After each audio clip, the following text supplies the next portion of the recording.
Hi, everyone. Welcome to Professor David Adger's conference at Abralin ao Vivo, Linguists Online. I am Daniel Carvalho, Professor of Linguistics at the Federal University of Bahia, Brazil, a researcher of productivity at National Council for Scientific and Technology Development, and a PI of FINA, the Five Syntax of Natural Languages Research Group, and I will be mediating this conference. I would like to thank Abralin for the invitation to mediate David's talk, with whom I had the privilege of working more than once at Queen Mary, and with whom it's always a pleasure to work. Abralin ao Vivo, Linguists Online, is an initiative of Abralin, Brazilian Association of Linguistics, in cooperation with several international associations, among which le Comité Internacional Permanent de Linguistes, la Asociación de Linguística y Filología de América Latina, la Sociedad Argentina de Estudios Lingüísticos, la Sociedad Española de Lingüística, the Linguistic Society of America, the Linguistics Association of Great Britain, the Australian Linguistics Society, and the British Association for Applied Linguistics. David Adger is Professor of Linguistics at Queen Mary University of London. He is primarily interested in the human capacity for syntax. His works involves developing generative theories of syntactic patterns and investigating the consequences of these theories for both particular languages and across genetically unrelated languages. David's contribution to an understanding of language is extensive. He has published in the most relevant journals, such as the Linguistic Inquiry, Journal of Linguistics, Natural Language and Linguistics Theory, Lingua, Language, Syntax, and also in publishers such as the Oxford University Press, John Benjamin's, MIT Press, Cambridge University Press, and Universidade Federal de Alagoas Press, ALFAL. David is the author of A Syntax of Substance by MIT Press and Core Syntax and the Language Unlimited, both by Oxford University Press. Professor Adger co-edited Phi Theory, Phi Features Across Interfaces and Modules with Daniel Harbour and Susanna Beira, which was a milestone in the development of a theory of Phi features. In addition, interestingly, David is inventor of the monsters language for the ITV series Beowulf. Finally, he's a staunch supporter of the popularization of science. So I ask for 2 minutes of the time of his talk for a quick statement on access to science. As a side note, the latest incidents involving Abralin on social networks may be taken as a call for the effective exercise of democracy, here understood as a set of practices of inclusive, pluralistic nature, and in tune with those demanded not only from its members, but from the whole academia. I leave my message here in a privileged place as a reminder that we want everyone to be represented in and have access to science. We are in favor of a legitimate Brazilian linguistics, strong, diverse, and representative. I apologize for the necessary digression. Now I give the floor, or actually the screen, to David, to whom I thank on the behalf of Abralin for accepting to participate in this project, whose talk is titled Language Invention and Language Structure. After the conference, we will have up to 30 minutes for questions and discussion. Thank you. Okay, thank you very much, Danielle. Hopefully this works. So I'm hoping this is all working well. First of all, many thanks to Danielle for that lovely introduction, and also thanks to Abralin for this invitation. As Danielle said, what I want to do today is to talk about language structure and actually how inventing languages in various kinds of ways can give us some kind of an insight into that structure. So the purpose of the talk really, let me just see if I can make it go forward. Yeah, the purpose of the talk really is to see how inventing languages can help us think about how human language in general works. Following a request from Abralin, I've very much aimed this talk at the general public. So I'm assuming very little to no linguistics. And what I'm going to do during the talk is sort of two things. I'm first of all going to use an experience I had where I created a language for a TV series to delve into the question of what makes a possible human language. So that's going to be the sort of the first half of the talk. And then I'm going to segue from that into actually looking at how we can use invented languages in linguistic research to find out fairly important things about how human language works and how speakers' mental representation of human language works. So really I'm kind of going to end up with some fairly concrete conclusions from this. But I'm hoping that the way that we'll get to it is a different kind of way of trying to get to these core linguistic concepts. Some of the discussion is in the book that Daniel mentioned, Language Unlimited. So I talk a little bit about inventing languages in chapter 5 of that. And if you want more detail, you can have a look there. So inventing a language. So back in 2015, I was sat in my office in Queen Mary in London, and I was just marking a thesis or something like that. And I got a phone call, and it was a TV producer, and she had a couple of requests. So she basically said to me, oh, Professor Adger, do you know of anyone that might be able to make up some languages for a TV program? And of course, I was like, yes, I'll do it. I'd love to do that. So we had some discussions, and as I'll tell you later on, I'd already made up some languages for other things. And I convinced the TV show that they should get me to do it. And it was just total fun. It was just great fun to do. And it lasted over a period of time. I was interrupted in meetings by phone calls from the producers saying things like, David, we need a quick translation into the monster language for da da da da. And it was great. It was really great, really good fun. So the TV program was called Beowulf Return to the Shieldlands, and it was a fantasy TV program that showed on ITV in the UK and aired in 2016. It just had one show, unfortunately, and quite a lot of my language ended up on the cutting room floor, but it was still a great experience, and some of it definitely got in there. There are about 2.5 million viewers, which is kind of slightly scary. And what the producers asked me to do was invent two languages for them. One was for the kind of main monsters in the series, who were called the Warigs. And the other was for a human tribe, which were called the Mir. I'm only going to talk about the Warig language. Although I actually put a lot of effort into doing the Mir one as well, which was also great fun. So you might ask, why? Why do they want a linguist, a professor of linguistics, to make up languages for a fantasy TV program? And I think the reason is really authenticity.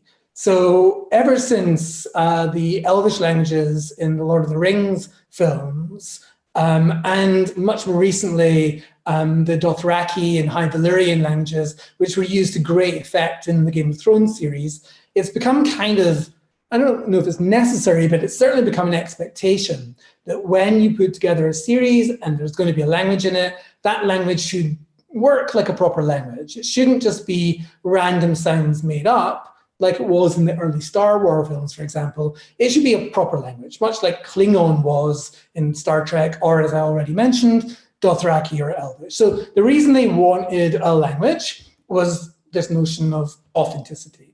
Now, that's one particular motivation for inventing languages. But actually, people have been inventing languages throughout the ages. One of the very first that I know of in Western Europe, anyway, was a language which was invented by the abbess Hildegard von Bingen in the 12th century, believe it or not. She was quite an amazing woman who was one of the first people to document what migraines were like. She ran 2 different abbeys. She wrote amazing music, and she invented her own language. bit of a genius, really. And the language she invented was called lingua ignota. And for her, that language was essentially invented for religious reasons. It was part of her mode of prayer or her connection with her God. So that's one reason that people have invented languages before. They've created languages for religious reasons. And there are a couple of other examples like that that I won't go into. Related to this, languages have also been created as really important central cultural artifacts. So a really good example of this is Damin, which was, unfortunately, is no longer, but was a taboo language spoken by the Lardil people in Northern Australia. And that language was a special language that was only used by initiated post-puberty males amongst each other. It wasn't allowed to be used by anyone else, and they had to use it when they were talking to themselves. In Lardil culture, Damin was said to have been invented in the Dreamtime, which is a culturally important mythological part of their cultural lives. It looks very much like it really was invented. So the sounds of Damin are a really fascinating, complex and creative extension of the sounds of Lardil itself. And it's the only language that we know of outside of sub-Saharan Africa, which has click sounds, so these ingressive sounds like, or these kinds of sounds. So those sounds seem to be around in languages, natural languages, not invented ones, in sub-Saharan Africa, but Damin is the only language we know of outside of sub-Saharan Africa which has these particular sounds in it as part of the sound system of the language. So that's another reason why communities might, or individuals might create languages to create important cultural artifacts. People have also wanted to create language for world peace, something we desperately need right now. People are probably very aware of Esperanto, which was a language invented by Zamenhof in 1887. His idea was that having a single language that all different cultures could use should combat nationalism and promote intercultural communications. So he tried to design the language to make it learnable by lots and lots and lots of people who came from different linguistic backgrounds. Unfortunately, it was based very much on Germanic languages, Romance languages, and Slavic languages, which were the languages that Zamenhof knew. And so, you know, it might have done well from that perspective, but of course, there are many, many more languages in the world than that. Interestingly, Esperanto today has what's estimated to be about 1,000 native speakers. That is, people who were brought up speaking Esperanto by their parents, and probably tens of thousands of proficient speakers. But unfortunately, it's not really led to world peace, as we can tell. So that's another reason why people want to create languages for political reasons.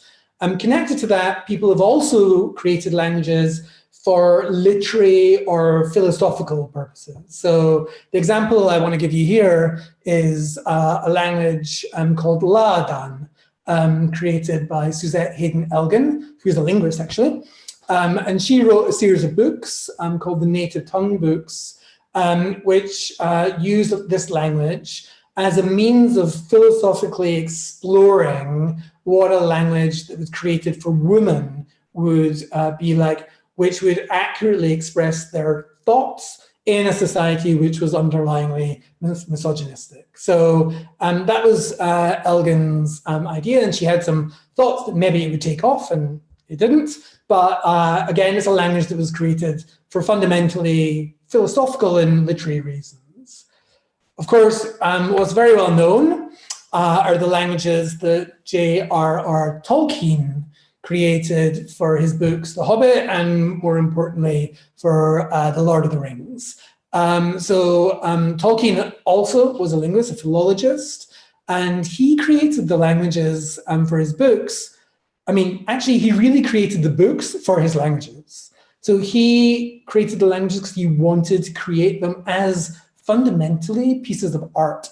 So for him, the languages were really just an artistic expression of an aspect of his personality, and created many languages, 2 important Elvish languages, Quenya and Sindarin, and various other languages as well. And he wrote, and because he was a philologist, he connected them all historically and looked at how one changed to the other, how they were related. And of course, they had a fairly complex system of sounds and of word forms and so on.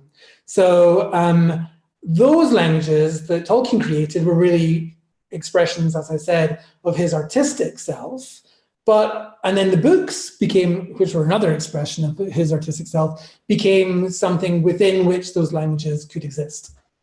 And of course, more recently with the Lord of the Rings films, they kind of took off because they became a really important aspect of creating the world of Middle-earth and creating ways that the actors could talk to each other in a kind of authentic fashion. So they kind of moved slowly from an artistic expression through to an expression of art that ended up as entertainment.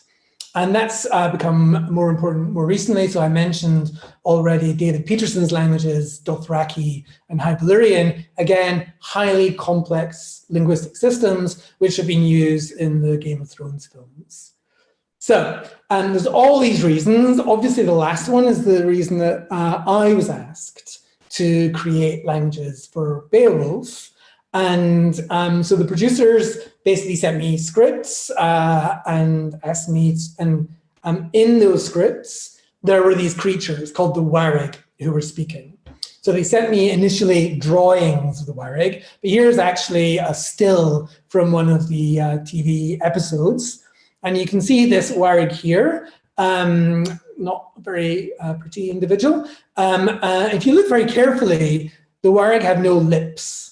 Okay, so that was obviously something that was going to be important for me if I was going to invent a language which they were going to have to be able to speak. And of course, the producers, I mean, these are monsters, right? So the producers asked me to produce something harsh and alien and monstery, but which the actors could pronounce. So this was actually something more of a challenge than I was expecting. So originally, my original version, I cut out, and actually all of the versions, I cut out all the sounds that you make using your lips. So I cut out b and p and f and v and w, you put your lips together, and vowel sounds where you have rounded lips, like oo or o. Right? So the Warrig don't have those lips, so they weren't going to be able to make distinctions that were dependent on using your lips, quite obviously.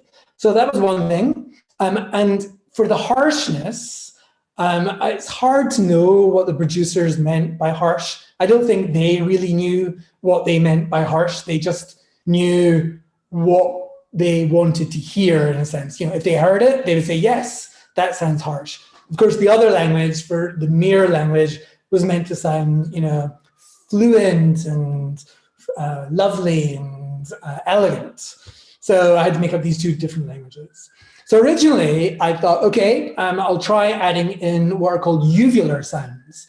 So uvular sounds are sounds that are made at the very back of your throat. So, for example, I'll stick one of them between A's here, and I'll go ah-ka. So you hear that sound ah-ka. It's very back k sound, ah-ka. And another version of that, which is like a sort of very back G kind of sound. So you get aga. So ah-ka and aga. If you guys were here, I would have you all doing it right now, but unfortunately, I can't do that. Anyway, so I thought those were good sounds to put in. And as is almost obligatory in fancy languages, I added in the sound as an aha, which Tolkien had in his languages as well, which English speakers at least tend to think of as a harsh sound, right? And I also added in a counterpart of which is called the voiced counterpart, which sounds like this. So that's written, if you're a linguist, as a sort of Greek gamma, whereas the ch sound is written, if you're a linguist, as an X. So I gave them all those sounds, and I made up a language, or made up a bunch of words, and I sent them to them. And their response was, it was very sweet. They said, oh, we love this. It sounds so amazing. They're obviously used to like actors who have very, very thin skins. They don't realize that academics, we have to have very thick skins because we fail a lot.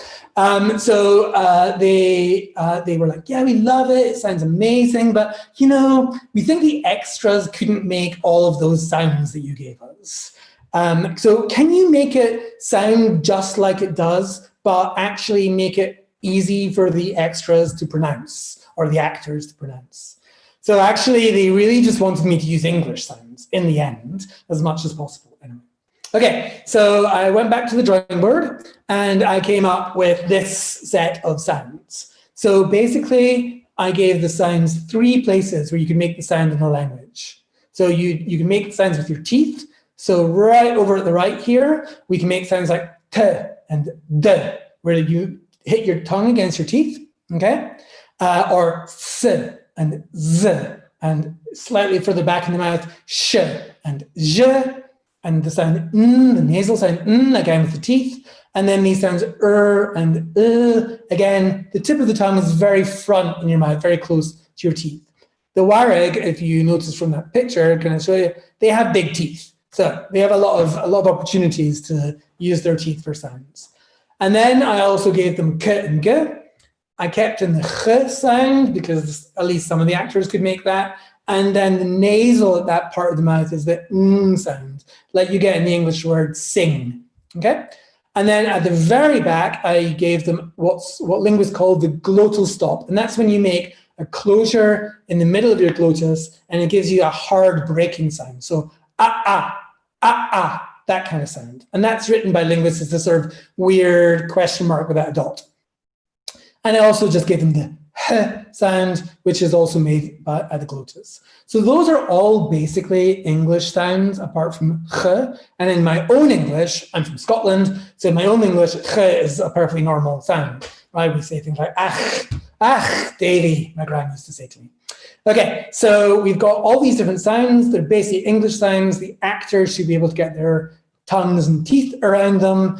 And then I needed to find a way of putting those sounds together with some vowel sounds to create words in this language Wareg.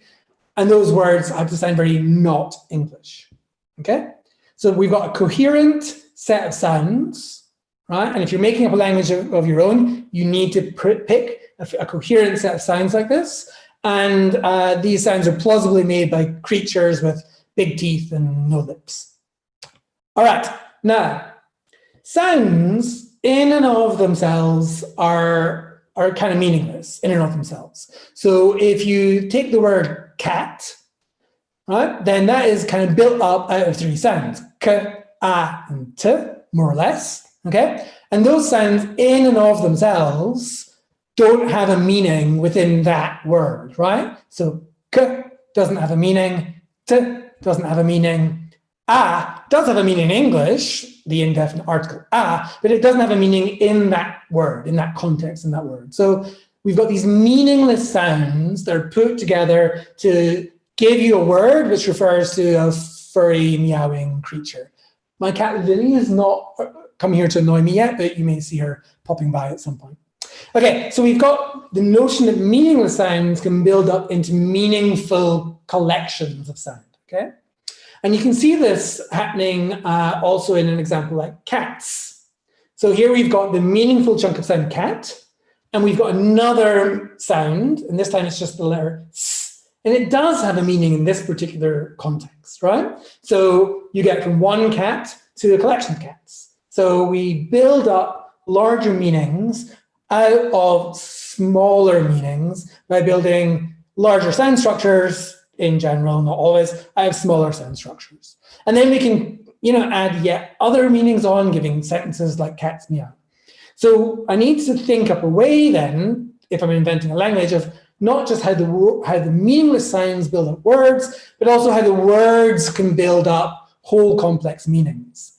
And you can see this, and I'll show you this, essentially by looking through, hang on a second, I'm just going to close that, by looking through a particular sentence that the producers sent me to translate. It was quite funny. The producers would send me things, and some of them would be really easy. There was a lot of orders. There was a lot of kill them type stuff, and that was very easy. And but then they would send me something which seems like a really simple thing to say, like let him show me he's happy or something like that. But actually, that is grammatically unbelievably complex, and you need to figure out exactly how all of the grammar would work to make that come together.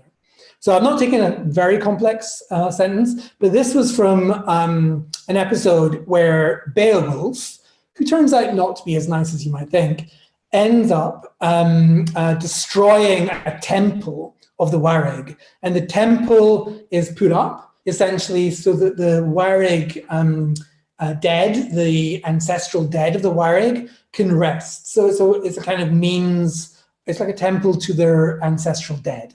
So Beowulf's come in and rampaged everything, torn everything down, being very rampagey, and off he goes. So the priestess actually, she calls together the rest of the Warrig and she says to them, see that the ghost can sleep again. So go after Beowulf and kill him basically, and see that the ghost can sleep again. So this is one of the sentences that they gave me. And here is how it comes out in Warrig. Je kish kitaz rulchach ugash haushak. Sounds kind of cool, right? So that's all with English sounds, apart from ch. And yeah, it sounds like a proper language, right?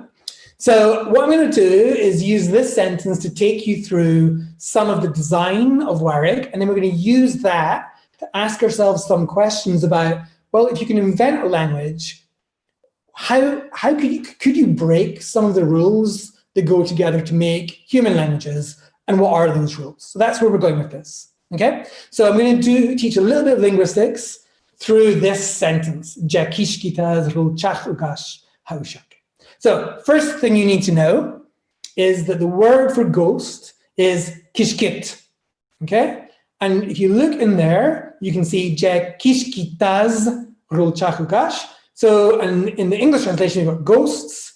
So we can more or less assume that kishkitaz is ghosts, okay? All right, so let me just put this here. Now, imagine though we not had ghosts, but it was just one ghost, right? Then what would happen in Warrig is here we get je kishkituz rolchach ugash haushak. Je kishkituz rolchach ugash. Haushak. I think I mispronounced that the first time. Now, in English, there's one change. You go from ghosts to ghost, okay?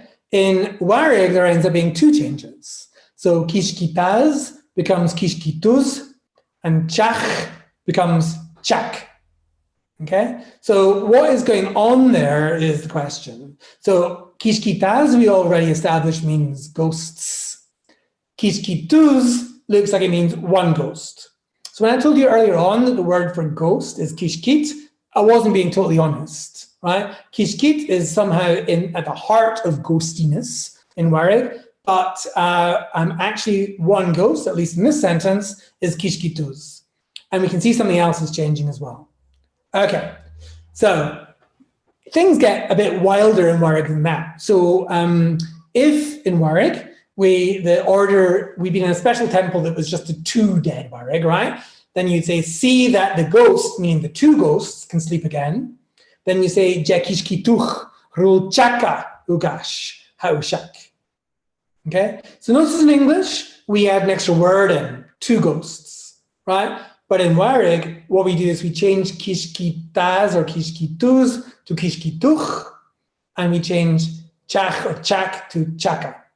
Okay, so what we're seeing then is much like adding s to cats gives you more than one cat.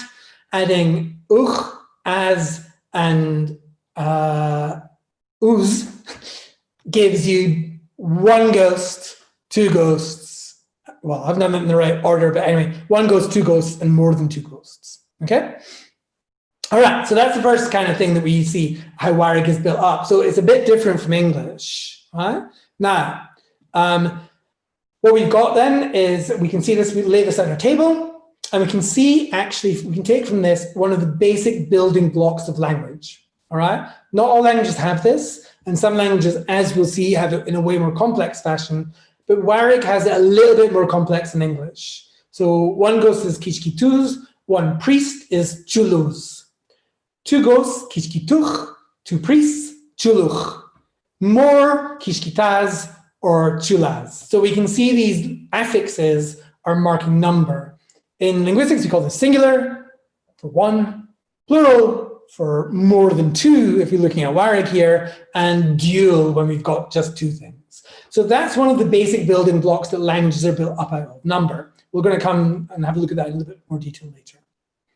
Now, this word chak, or whatever, that we saw before, it actually means something like possibility, ability, can, like the English word can, okay? So if you remember, it was see that the ghost can sleep again. Can is chak, okay? Again, chak, it marks whether we've got one kishkit, two kishkit, or three kishkit, or three or more kishkit, right? So what chak does, it changes its form, so it agrees. So we have chak, chaka, and chach, okay? Other modals like this, other kinds of verbs like this also change. So that's another basic building block. We've got number, which expresses how many something is, and then we've got a relationship within the grammar that has to happen where you mark on the verb what the number of the subject is. So that's called agreement. Okay. Many of you will know this already, but you know, we'll see. I'll show you where we'll go with it. Okay. Now, when the producers asked me to translate "see that the ghost can sleep again," given what I just told you, you might have expected this. I said to them, I need to know how many people this order is being given to. So is it one person? Is it two people? Or is it more than two people, right? And actually each sentence they sent me, I had to keep asking that. Eventually the producers would send me the translations and they'd say, oh, it's an order to two people about, you know, three things, giving all sorts of irrelevant information. But the producers obviously suddenly realized that the language really cared about one, two, or more. In the end, they just sent me the scripts because it got too complex. Okay, so if this was being given to more than one person, right, then it wouldn't be ha ushak, it would be za ushak. So actually, ha marks something about giving an order, and it has a plural form, right, which is za. And of course, since this is Wareg, it has a dual form as well. So if we were saying you too, see the ghost can sleep again, it'd be jakishkitasul chachugash ksha ushak. Okay. That's another basic building block of language, right? We've seen number already, but we've also got this notion of giving an order, which linguists call imperatives. All right, so now you're getting a really good sense of how this language works. It gets a bit more complicated, but not very. So I told you initially the word for ghost is kishkit, okay? But so far we haven't seen kishkit, right? We do actually see kishkit in the language. So if you said kill the ghost, that would be kishkit hauskat, okay? Kishkit hauskat. So when the ghost is the thing that's not doing the action, but being done to, it appears in the singular as just kishkit. Okay, so what is that? So that's something that might be familiar to people and doesn't appear in all languages. It does a little bit in English. So if you look in English, she saw the cat, and we compare that to the cat saw her, we've essentially got the same word there in a sense, right? I mean, it refers to a female individual and it's just one of them, and we're able to point out the individual, she or her. But that word changes its form depending on whether it's the subject, she's seeing the cat, or whether it's the object, the cat's seeing her, okay? So that's case. It's dependent on subject and object, and actually Wareg cares about that. So if you look at the ghost killed the priest, little bit more Warig for you here. Kishkituz, which you know now. Chul, that's the word for priest, when it's an object, okay, and singular. And then cha uskat is just happened in the past. So kishkituz chul cha uskat, the ghost killed the priest. But chuluz kishkit cha uskat, the priest killed the ghost. Okay, so you can see that as time went on, Warig got a bit more complicated. So we can kind of build an understanding of this by kind of putting little sort of pseudo-English words underneath the sentences of Warig, which I've done for you in this slide here. So, je kishkitaz rulchach ugash. So, je means so that. Kishkitaz, we already know. It's ghost, and it's got this as at the end, which is plural, and it's a subject. Rul just means again, and chach, we know means can, and we know it's the plural version, okay? And then ugash just means sleep. And then we've got this word ha, which has something to do with giving an order, but there is no English word for that, right? And then ushak, meaning make. So we know ha is an imperative, and we know it's aimed just at one person, right? But is that all we need? So actually, Warig is kind of complex in this, like some other languages are. So if we take our attention away from Warig and look at Kumyk for a second. So Kumyk is a Turkic language spoken in North Ossetia. And in Kumyk, verbs change form when an order is given to someone else than the person addressed. So you can give an order to someone else, in a sense. So bar, for example, means leave, but barsin means let someone else leave. So it's like, you know, you're basically ordering someone you're not talking to go away, okay? So when we're talking to someone, we call that second person. That's someone you were addressing. Daniel, in his introduction, talked about 5 features, and well, this is one of these that sort of tells you who you're talking to. So second person is the person you're talking to, and that's what ha is in Warig. Someone else is third person, okay? And Warig actually does this as well. Okay, so I took a little bit of inspiration from Kumyk there. So if we want to put a gloss now for ha, we want to say not just as imperative, but that it's second person, it's aimed at someone, a second person, because there is a form for the third person. I haven't given you it here, but there is one, trust me. I wrote a whole grammar of this language. And then it's singular, right? Okay, and it's kind of interesting then, because you can see how the language begins to kind of take on a soul of its own. There is no word in Warig, sorry, in English, that corresponds to ha or za in Warig. It's got its own being, in a sense. It organizes these basic building blocks that come to make up English in a different kind of way, okay? I'll give you another example there in Warig below, but I'll leave that, and later on in the YouTube, you can work out how it works. Okay, so much for Warig.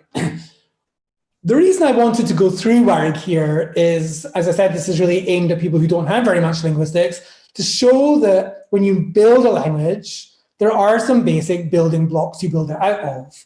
So we've seen nouns, and we've seen verbs, and we've seen adverbs like rule, okay, again, and auxiliaries like can or must, okay? We also see numbers, singular, dual, and plural. We've seen agreement, we've seen case, and we've seen person. That is the notion of, am I speaking, am I being addressed, or am I someone outside of that, okay? So we've seen all of those things as basic building blocks that were you to make up a language, you would want to be thinking about how they are put together, okay? Also, you might have noticed, Warig puts things in a very specific order. So the subject comes first, and then the object, and then adverbs, and then an auxiliary, and then a verb. This is actually an order that I chose because it's an order that human languages don't do. Not as a basic order anyway. So, but that's the order that Warig likes. Okay, so we've got these basic building blocks. Now, when I made up Warig, I made it like a real language to a great extent, aside from that weird ordering thing I just mentioned. I didn't go too crazy. I had actually learned my lesson. Oh gosh, learned my lesson about this. Oh gosh, I'm taking way too long. Okay, so way back when I was 23, I made up a language for a series of books that a friend of mine, Ricardo Pinto, wrote. And they're sort of fantasy type books. Also, there's no magic or anything in them, but they're very cool. And I made up this incredibly complex language for it. I mean, I was just finishing my master's in linguistics. I learned about split ergativity and like, complex intermediate movement and all these kinds of things that I totally love as a linguist. So I threw them all in. And then Ricardo took about 10 years to write the 3 volumes of the series. So I kept on getting these requests to translate things into this language, which were really hard to do. So I learned my lesson. I knew this was going to be hard to make it much easier. So I made it much easier. I did put in some cool things though. So in order to do embedded sentences, like he was sure that you left, you take the thing that the verb, like the adjective sure in English, turns into he has a belly. So he's got a belly, and the content of that belly is you're leaving. So I made this kind of weird, complex syntax for that. But again, for another time. All right. Real languages can be way wilder than Warig. So Larike, a language spoken in Indonesia, has pronouns that can be singular, or dual, or plural, which I didn't put in here, or plural, but they can also be trial. That is referred to just 3 individuals. Marshallese has that too, but it also has another grammatical number called pockle. This signals a smallish number greater than 3, but smaller than whatever we want to say is plural. So Warig has dual, English has singular plural, Warig has dual. Other real languages go a lot further. But it's interesting. And this is actually the point I wanted to make. So I built Warig, and I could do what I liked when I made it, right? But I made it quite like human languages in general, because there are possible ways we could think about how, say, number would work, but human languages don't do it. So, for example, we know of languages with duals and trials, but we don't know of a language which has one grammatical number for, say, 1, 2, 3, 4, and 6, 7, 8, 9, and a different number for 5 and 10.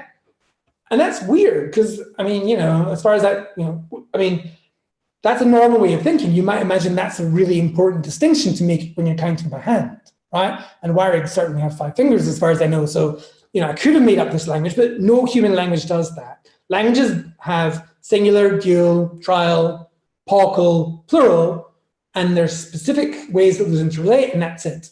So one way they interrelate is, we know languages that have singular, dual, and plural, singular, dual, trial, and plural, but not singular, trial, and then something that covers both the dual and the plural. So it skips trial. So that's weird again, in some senses. I mean, maybe it's not weird because it seems kind of sensible, you're just building on, but like, why do we see languages that look like that? Okay. So there's lots of kinds of missing languages like this. There are lots of reasons why languages might be missing. So it could be a historical accident. It could be that languages keep what's useful to their speakers as they change over time. It could be that they keep what's common. It could be that there's a general bias in the human mind, a cognitive bias against certain kinds of systems, so they're more difficult to learn, so people don't end up learning them. Or we could have a cognitive bias that just says you can't learn certain systems. Or it could be a mixture of all of these. So, there are certain languages missing. We don't really know. We might know in particular cases, but we don't know in general why certain things are missing or not. We don't have a general theory of that. So there are other kinds of missing languages. One is, for example, I said Warig was subject, object, verb, but I could have easily done this. I could have said, you say kishkat, which is ghost, hauskat, which is kill, so kill the ghost, but hauskat chul, or chul's priest. What's going on there? Well, the putative rule here would be that the object precedes the verb when it begins with a back sound, like k, and it follows the verb when it begins, say otherwise, or if it begins with the front sound, like t. That is, the order of the words depends on those sounds of the words. That would be a really easy rule to make up, and a really easy rule to learn, but actually languages just don't do that. It's not a thing that languages do, okay? Other things languages don't do, so, we can, for example, use continuous aspects of language to mark certain kinds of meaning, right? So, for example, you can say, yeah, because I so like syntax, right? Where the length of that O is marking sarcasm. but not grammar, right? It's marking sarcasm. But we don't have languages that use this to actually mark grammatical aspects of meaning. So, you know, we don't have languages that, for example, lengthen the sound of the vowel in a verb to say how far back in the past the event took place, right? So, you know, I drank coffee would mean I drank coffee yesterday, but I drank coffee would mean I just drank it. We don't have that. Not so that it kind of like is analogous, the length of the vowel is analogous to the length of the time in the past. So we don't have those. Continuous properties of sounds don't vary with continuous properties of grammatical meaning in general. So that's another kind of language which would seem kind of sensible that we don't have. And then another kind of language which is quite important for grammar is, you know, we see cases like the cat meows and the cats meow. We already saw agreement in Warwick. How does the agreement work? Well, from these two sentences, you might say, well, you know, the verb just agrees with the noun that immediately precedes it. But that's not true, right? And we know that's not true because of examples like the cat under the trees meows. So trees is plural, but meows is singular, so it agrees with cat. Okay, so it can't be the immediately preceding noun, okay? It's the whole thing, the cat under the trees, right? So we end up agreeing with the cat because it's the whole thing that matters. Now, we could easily invent a language that has the rule here, agree with the preceding noun. And it would work perfectly well. In fact, probably in most sentences, it would be indistinguishable from English. But human languages don't do this. They don't work like that. And that's even more interesting because actually people often make this kind of mistake when they're speaking and writing. So actually somewhere in the Language Unlimited book I mentioned, I made that mistake. And the editor and copy editor didn't pick it up either. A reader did and sent me it. So it's easy to make that mistake. So why do languages not change over time to have this rule? Most of the data that a child hears will be consistent with it. So why do children not make that innovation? The reason seems to be that grammatical rules don't refer to simple surface order. They always refer to structural notions like subject, okay? So that's actually a really crucial thing. So structure rules, right? Grammatical rules refer to structural notions like subject and not simple surface order. What I want to do at the end of this talk is give some research evidence using invented languages that shows that this is true, okay? So the examples we're going to use are examples like those three big oranges, okay? In English, the order is that, those three big oranges. In Thai, I'm not going to try Thai because I can't pronounce it, the order is the reverse of that. You say oranges, big, three, those, okay? So English has one order, Thai has another order, and those are orders that speakers just know, okay? Of course, the rules are not about these particular words, the rules are about the grammatical categories. Where does the noun come? Where does the adjective come? Where does the number come? And this word, those, that, these, those, is a demonstrative. So where does the demonstrative come? Okay, so those three big oranges is demonstrative, number, adjective, noun, okay? So a common sense answer to this, to the question of where do you get these rules from is just that when English or Thai kids or little Warigs learn their language, they hear examples around them and they generalize a rule from those. English kids generalize to the English order, Thai kids to the Thai order, Warig kids to the Warig order, and so on. This raises a really interesting puzzle. So if we think about the rule for English, it would look something like this. Demonstratives precede numerals, adjectives, and nouns. So that's the first thing. Numerals precede adjectives and nouns, and adjectives precede nouns. So we've got these four categories, demonstratives, numerals, adjectives, and nouns, and this will give you the English orders. For Thai, you would swap it around. Now, 4 categories gives you 24 possible orders. Now, those orders should be fairly equally common if everything else is equal, but we don't find that at all, okay? So way back in the 50s, Joseph Greenberg noticed this, and Dreyer in a recent language paper and elsewhere has basically backed up those observations of Greenberg's with a much larger data set. lots and lots and lots of languages. It turns out some orders are very common. So English and Thai, those are very common. Some are rarer. So like the order found in the Bantu language, Kidaraka, where you say oranges, those three big. I'm going to talk about Kidaraka a little bit later. And some orders, like big three, those oranges, just don't happen at all. Okay? So this is a surprise. Is speakers just learn from what they hear, and each order is equally learnable. We'd imagine over time we would just get a fairly flat structure, or if there's some kind of statistical ordering to it, it should be a fairly random statistical ordering.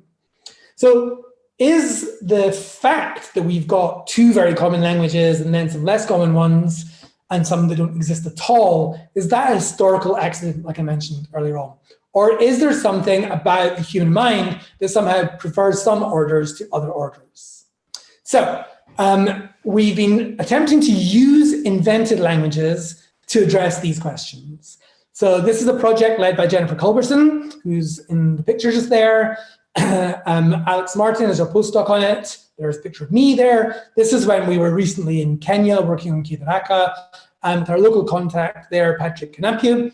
And this is us in our the little hotel we were staying in. We've also worked on Thai and obviously in English. And so there are a number of other people that are not shown in this picture who weren't in Kenya with us. So Klaus Abels, Theraporn, Rati Tamkul, and Annie Holtz. So our idea was to basically test as speakers of different language types, like speakers of Thai, speakers of English, speakers of Kidaraka, learn a new language. Do they transfer over the order of their native language, or do they transfer over the structure, or neither? Okay, so that was our plan. So the way we did this is we invented a language. The language is called Nápijo, and we specifically designed the words in Nápijo so that they would all be consistent with English, with Thai, and with Kidaraka. And Thai and Kidaraka are both tonal languages, English isn't, and they have different sounds and different syllables, so it was quite a big job. Alex did most of that work.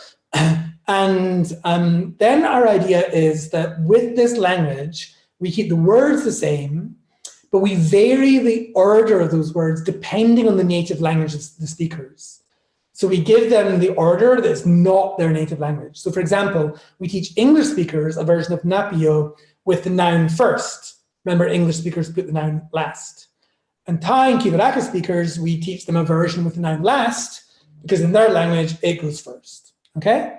So why are we doing this? Well, we sneakily don't tell the participants in our experiments the order between the modifiers. They know that you get the noun first, and then the modifier, or a modifier and then the noun, but we don't tell them the order of, say, demonstrative and adjective. So the question is then, they have to guess that. We give them a task, they have to guess that. Will they use the order of their native language as the guide or the general structure? Now, this is particularly interesting because if we look at Thai and English, for example, they've got the opposite order, but they really have the same structure. What do I mean by that? What I mean by that is in both languages, the adjective comes closest to the noun, right? So adjective, noun in English and noun, adjective in Thai. And then we get the number, adjective, noun in English, noun, adjective, number in Thai, and then we have the demonstrative. So basically, we've got a notion of closeness, right, which is different from the notion of order. Okay, so that's basically what we were testing out. So our experiment looked a bit like this, and we taught them Nápijo by basically giving them little pictures with things on tables and someone pointing at them. So, eye puku. Okay, that obviously means red feather, and the girl is now pointing at one of those, and you get himi, so something like that feather. Okay, so you guys all know now that means feather, and that's how the experiment works. Okay, we gave them a load of trials like this, and they basically had to learn the language, and what they would learn is the order of the noun and then the order of the modifier. Question. So in this Nápijo experiment, the question we were addressing is, do English speakers, for example, the English ones, when shown a picture corresponding to that red feather, guess feather that red, where that red is the English order, right? So we've got the noun first, but then the English order. or feather, read, that, which is the English structure. The adjective is closest to the noun and then the demonstrative. Okay? I've asked, numerous people to guess this, and there's a thing. You ask psychologists who don't work on language, and psychologists who don't work on language are like the top one. They all go for the top one. You ask people who work in language, and they generally, linguists will always go for the bottom one. And psycholinguists are kind of like, in between. I am not claiming any special statistics about this. It's totally anecdotal. Okay, so what goes on then? It turns out, it turns out that English speakers overwhelmingly go for structure and not order, okay? So that's really the crucial thing. Now, it also turns out that Thai speakers do the same. So whether you've got the modifiers coming beforehand or the modifiers coming afterwards, the speakers use the structure and not the order, essentially to make a new rule up for the language they're learning. So this is really interesting. We've used an invented language, and what we seem to have done is come to the conclusion that what speakers are doing is they're making rules up using structure and not using order. Okay, we've also been testing monolingual Kitaraka speakers. That's why we're in Kenya setting up that experiment. But unfortunately, COVID-19 has halted the fieldwork halfway through. So though we have some results, I can't tell you what they are. And I won't even express my optimism. Okay, now there's a question that arises from this. We've seen that speakers use structure. So question, is that structure a universal structure? Is it universally the case that the adjective comes closest to the noun, and then the number, and then the demonstrative? Okay, so we call these particular structures, give them a name, isomorphic, it doesn't really matter. So those are the structures where we've done all the possible orderings that kept the structure the same. And 8 structures are of this sort. Okay, so if you look at the orderings, 8 structures have this possible analysis effectively. Okay, so basically, of those 24 possible orders of number, adjective, noun, and demonstrative, 8 correspond to the structures where the adjective is closest to the noun, then the number, then the demonstrative. And 5 of those 8 are the 5 commonest orders. And all of those 8 are amongst the top 13 orders. So if it's the case that the structure is universal in some sense, then we have a nice explanation for that. Although, of course, we have more work to do because we need to explain Kidaraka, which is not one of these orders. So that's kind of in the offing. Okay, so I want to just conclude from this. Grammatical rules refer to structural ideas like closeness in this case, and not to simple surface order. We use an invented language to show this seems to be the best explanation of speakers' behavior. We've done this experiment and replicated it numerous times, and we've used different kinds of ways of doing it in the lab, online, with invented languages, with versions of their own language and so on. We get the same results out. It seems that we have a cognitive bias towards structure because it's hard to see how this would be explained on historical reasons. Okay? Now, finishing slides, what does this mean for how we think about language? So, first thing I want to say is there are, of course, effects on particular languages of their use. The history of languages and their cultures matters. There are social effects on what can be talked about and how we talk about them. All of that is absolutely crucial. It affects how languages change, and that is absolutely part of the reason why we have the languages that we have and why they look how they do, and we should study that, absolutely. But I think it's not the whole reason. So some of the stuff I've talked about so far and lots of other stuff makes me think that the absence of certain language types and the cognitive biases of speakers towards how linguistic categories are organized, that is, adjective closest to noun and so on, they suggest that why languages look as they do depends not just on history and culture, but also on deep, and I think probably universal, my whole team will not necessarily agree with this, and probably universal properties of the human mind. Okay, so that's, I think that, one lesson we can take from this is that, I haven't proved anything by any means, but it's certainly very suggestive. So, we've seen that languages only have certain systems of grammatical number, and not others. And that's true for other grammatical things like tense and aspect and so on. We've seen that rules for ordering things depend on abstract notions like noun and verb and subject and object and so on, and not on concrete things like begins with a T. We've seen that grammatical rules in general care about structure, and they don't seem to care about order in the same way. And that speakers seem to access structure and not order when we create new rules. So actually, although we've gone through this in a very kind of like, let's look at how to invent a language kind of way, we've actually come to fairly important conclusions, I think, about how human languages work.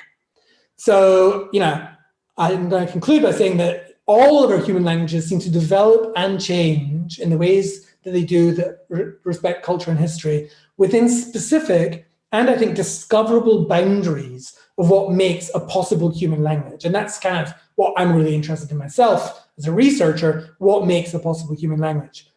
Hard question. And of course, we're just talking about human language. Who knows what happens with other species? So I'll just leave you guys with a thought experiment, which is like, could other systems have the same expressiveness as human language without working like a human language? And some of you might recognize this as a still from the film Arrival, where there's a visual language built up there that really looked very unlike human languages. And then there were all sorts of crazy things going on in the plot, but hey, it's a sci-fi film. Very good one, I liked it. So I'm gonna leave you guys with that thought, and then I am going to stop.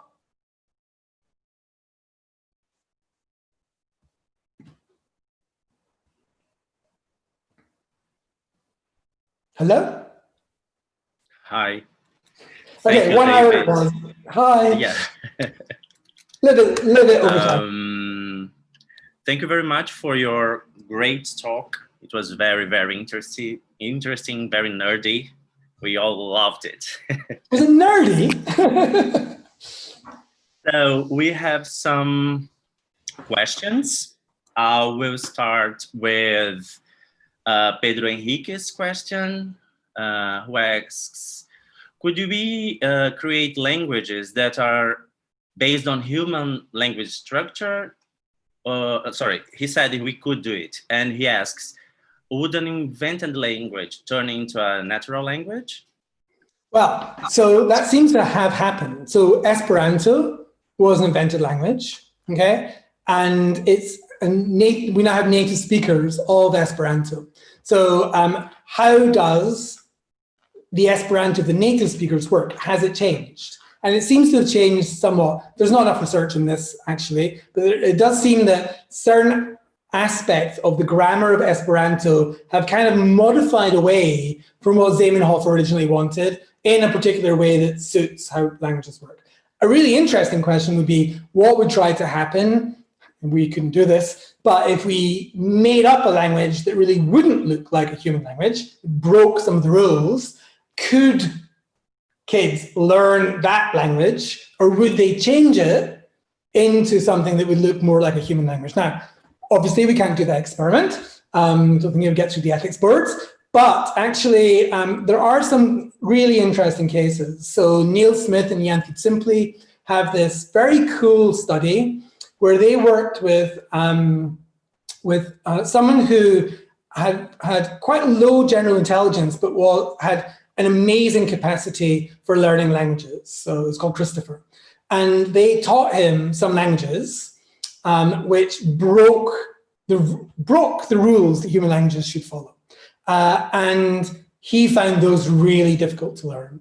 So, so there are some reasons to think that the answer to your question is yes, that if we could do this experiment and teach kids a language which we'd invented, which broke the rules, they would fix it, okay?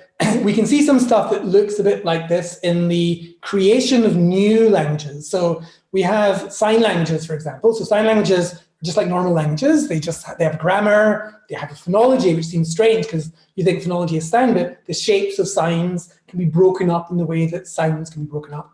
And they have a complex grammar. And we can see actually sign languages sometimes just being born.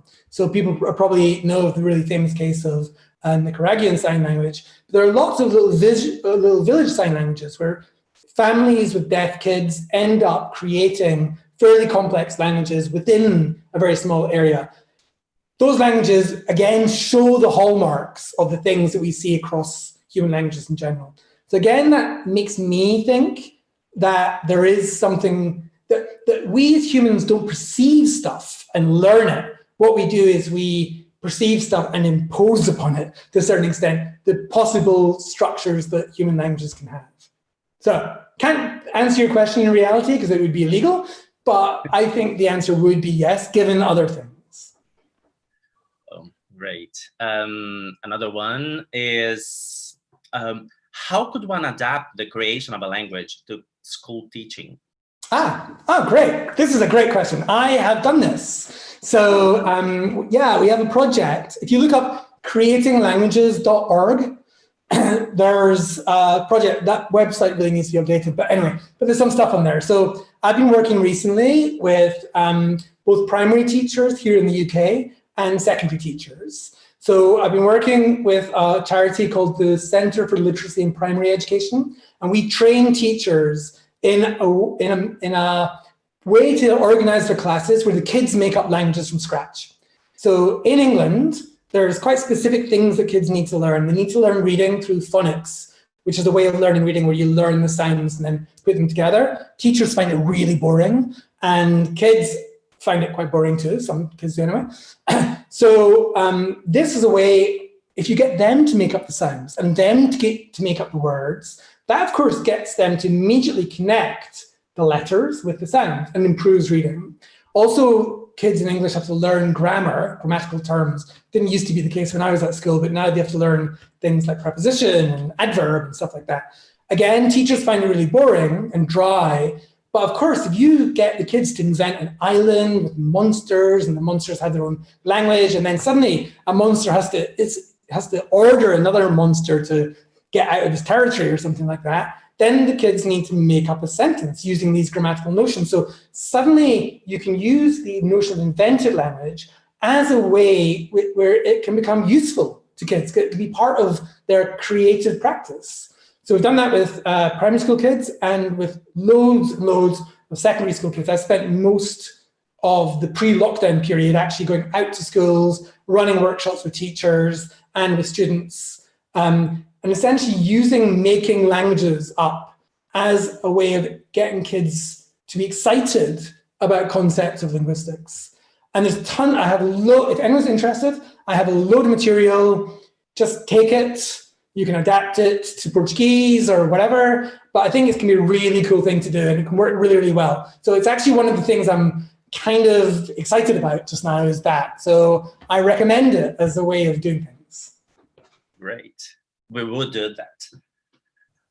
Another question is, in what extent Polari or Pajubá here in Brazil could fit into the concept of an invented language? That is a fascinating question. And I'm not the person to really answer that. It's a really good book by, I've forgotten his name then, that's terrible. Can't give a talk.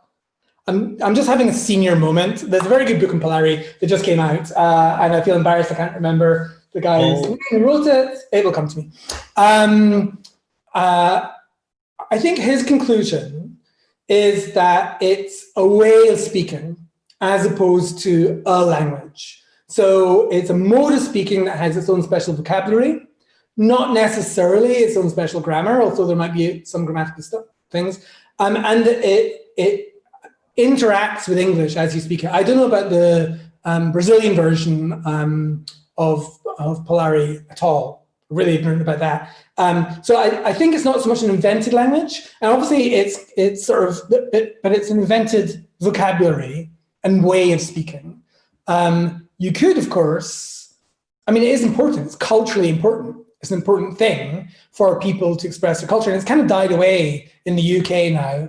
And you know, the guy whose name I can't remember did his PhD research in it and talked to some of the few remaining speakers who really, for whom that was really a way of speaking. So it doesn't really happen these days. But I think it's not an invented language, but an invented way of speaking. Does that make sense? Yeah, totally. The next one is by Adeilson Cedrins, who asks what it would be like to create a sign language? People have done this. So yeah, absolutely. So there's two parts of it, right? One part is naturally occurring sign languages appear in the way I just talked about it. So these village sign languages appear, and signers, profoundly deaf children often create what's known as a home sign, which is their way of communicating with their parents or brothers and sisters, and that can end up being made more complex and turning into something like a created sign language. So they can naturally occur. But people who do conlangs, so conlangs is the activity of making up languages, what I did for Beowulf, right? There are numerous sign languages that use all sorts of different kinds of mediums. So one that I know of is a touch language, where basically you just touch people's, you hold someone's hand, and then you can essentially touch various aspects of their palm with your fingers, and that has a grammar to it, and that will build a language. It's quite amazing. Some of this stuff is talked about. There's a nice film, I think it's called Conlanging, which discusses some of this. A really good place to look is the Language Creation Society web pages. They have a ton of information on this stuff. And also David Peterson's book. The title escapes me, but it's something like Inventing a Language, Creating a Language, something like that. Great book. And you'll find information about those things there. Great. Next question. Lisiane Ribeiro asks, what can you say about how English language speakers structure a sequence of adjectives in a sentence, and how English learners can learn this sequence and improve their fluency? Very interesting question. So this is the well-known thing about English, and not just English, which is that adjectives tend to come in a particular order. So, the small green Scottish boat, okay? And not the green Scottish small boat, which is a bit weird. It's not deeply ungrammatical, it's just not very natural. So if you say something like that, you're normally, placing emphasis on one of the adjectives. So people have claimed, so for example, the linguist Memo Cinque has claimed that actually there's a specific ordering that is universal for all languages, not just English. But the ordering is that certain things come closest to the noun. So things that express nationality, like Scottish, will come closest to the noun, okay? And then after that, you might get sort of things like to do with size, and then shape and constitution. I'm sure I've got the ordering wrong, but anyway, so these various classes of adjectives. And Cinque has argued that there's really a universal ordering along the same lines as the Greenberg stuff I talked about in my talk. It's a bit more complex, I think, because adjectives come in many sorts. So you have adjectives in predicative position, like, he is tall. And then you have adjectives that are inside noun phrases. You can have adjectives that can come before the noun versus after the noun. So real languages are more complex. But according to Cinque, there is this ordering. Now, that's what happens. So the English ordering more or less follows this. Okay, the English natural ordering more or less follows this. And that's been noticed in linguistics for decades and decades and decades now. How do you get speakers of Portuguese or some other language to do that better? I don't know. I always think that you should teach some people a little bit of linguistics. Just teach them a little bit of linguistics. Say, there's nouns, there's adjectives. Adjectives come in different classes. We have adjectives for nationality, we have adjectives for size, we have adjectives for shape. So in English, they come most naturally in a certain order. You tell them what that order is, and then at least they have something to hang on to when they're speaking. They'll make mistakes, but they have something to hang on to. So that would be my suggestion. I think that knowing a little bit of linguistics is always a good thing for learning a language. Always.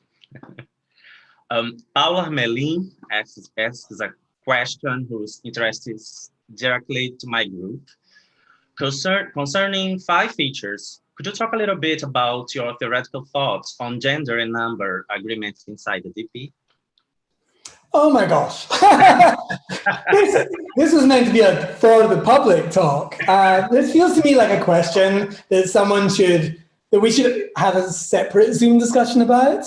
I mean, very briefly, I think gender as a class feature is very low down and it hovers around about the little N position. Number is higher, but I actually think there's something within DP. I think, you know, they're syntactic heads. I think the more interesting question for me is what the hell is really going on within clauses? Why do we find agreement within clause structure? What kind of what is it doing? What's its job?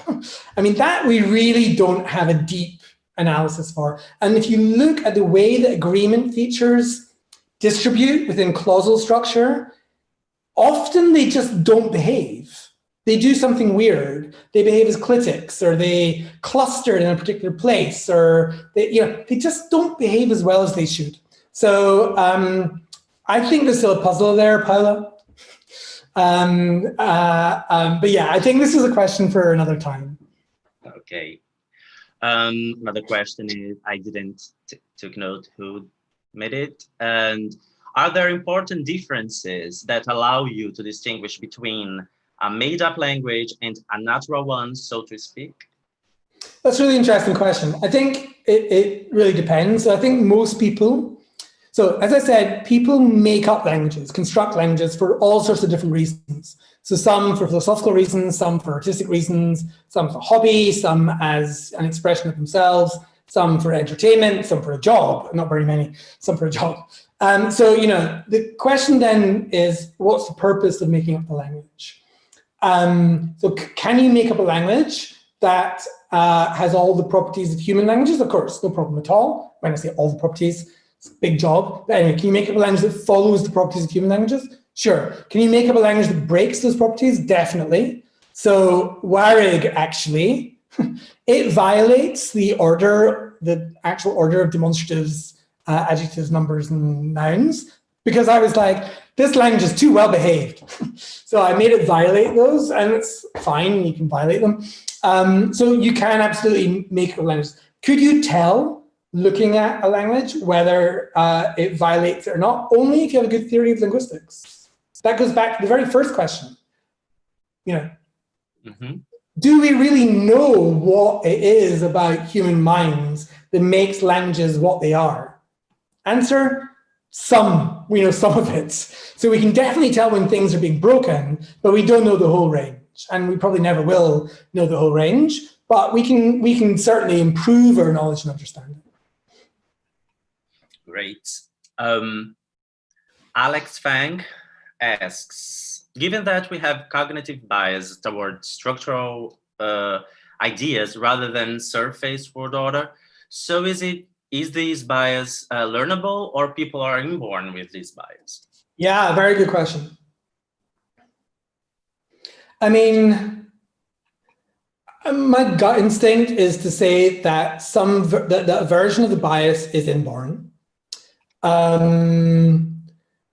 I don't think we necessarily, I mean, something is inborn, right? I mean, it's a very basic notion that we are humans, and humans, all members of our species, are linguistic. We all have language. I mean, putting aside some pathologies, we all have language.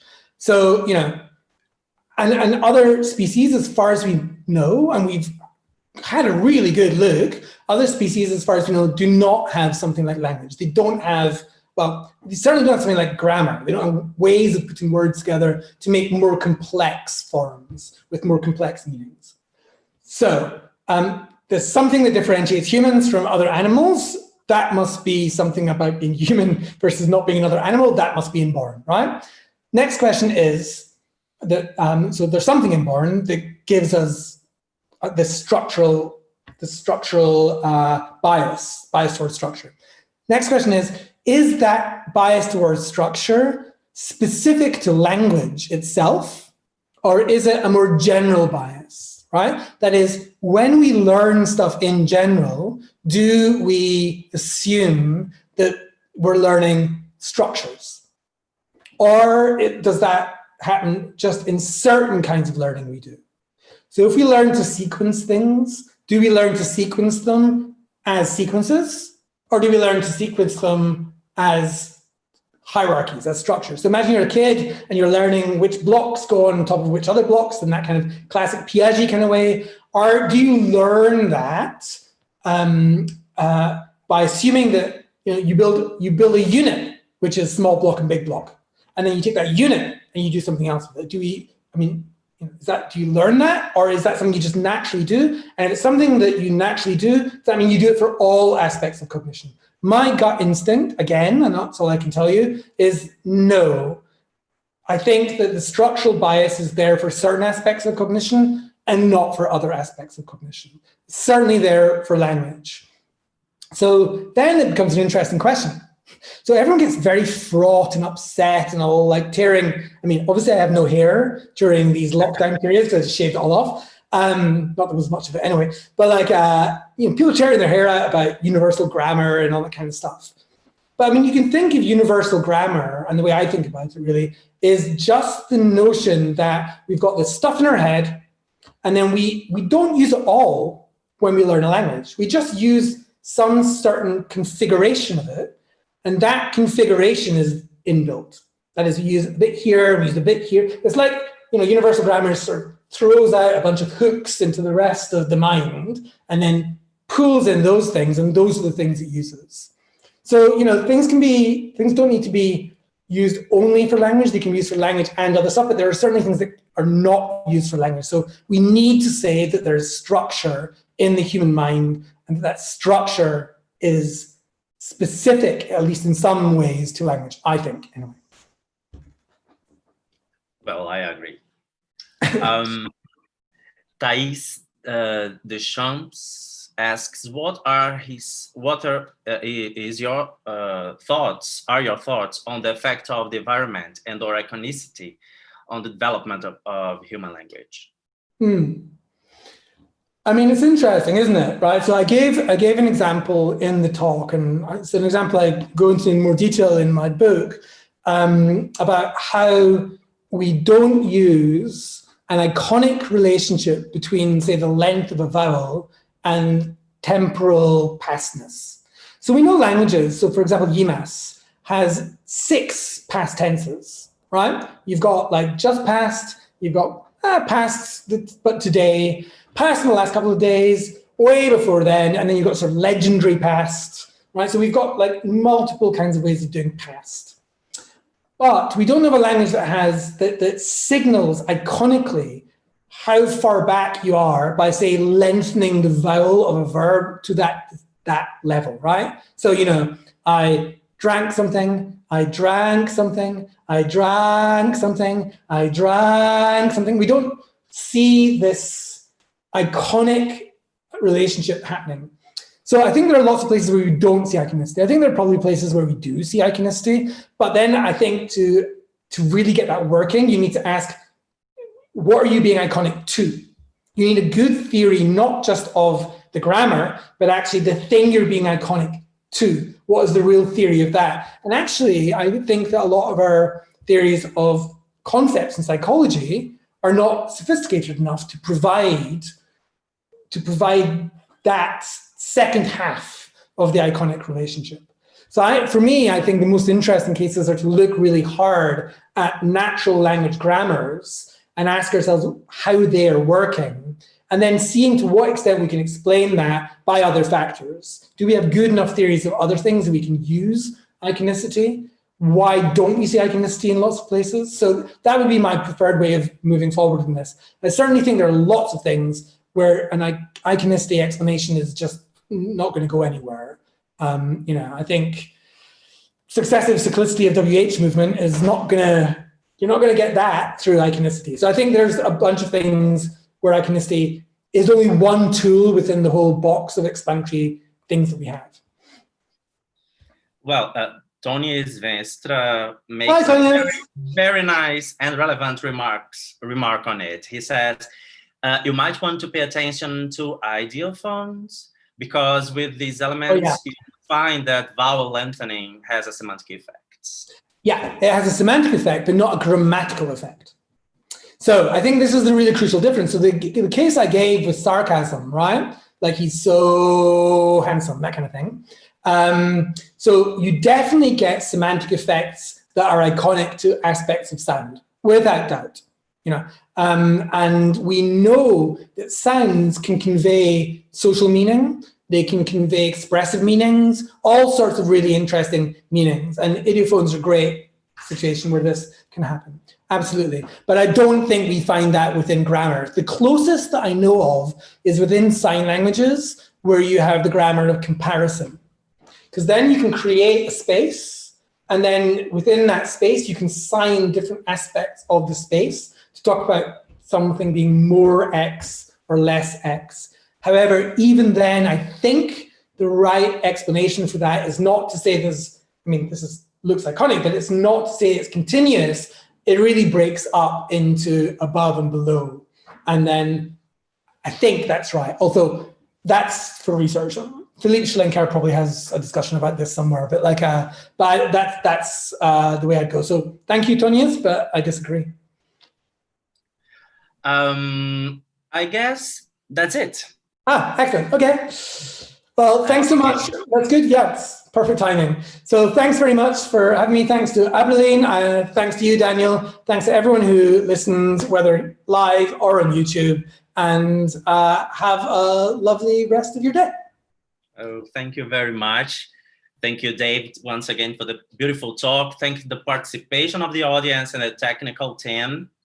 And I will reiterate here the importance of joining Abralin to strengthen the area as well as the community engagement in the Abralin ao Vivo project. I invite everyone to continue watching the broadcast and spreading this series Abralin ao Vivo.